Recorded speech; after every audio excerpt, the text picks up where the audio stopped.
That's right, Karen. It took years to get this legislation passed. Now animal rescue groups fear all that progress could be lost.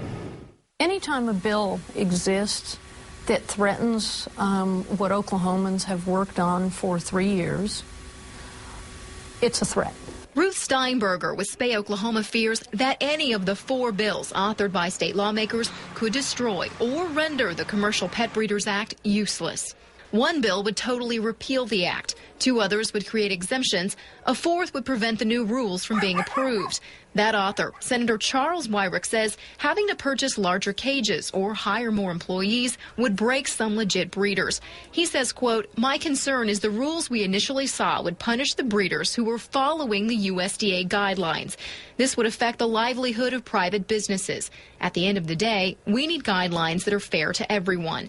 Steinberger says the board appointed to write the regulations has responded to breeders' concerns.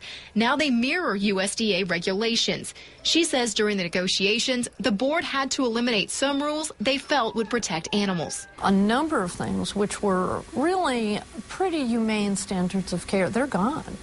At the insistence of USDA breeders, who are now turning around and saying they don't want it. Shelley Holland-Handy with Oklahoma Alliance for Animals says the rules that are awaiting approval by the Rules Committee in both houses will not adversely affect the breeders who provide basic care for their animals. If you are a good breeder, you're already doing these very minimum standards, and you won't be impacted at all except for having to, basically get a new license, and you'll have to be subject to an inspection.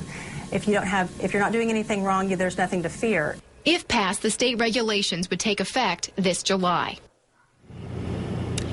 And these bills are scheduled to be heard in the Agriculture Committee on Monday. Advocates say if you're worried about them, contact your local legislators and let them know. Live in South Tulsa, Casey Roebuck, 2 News works for you.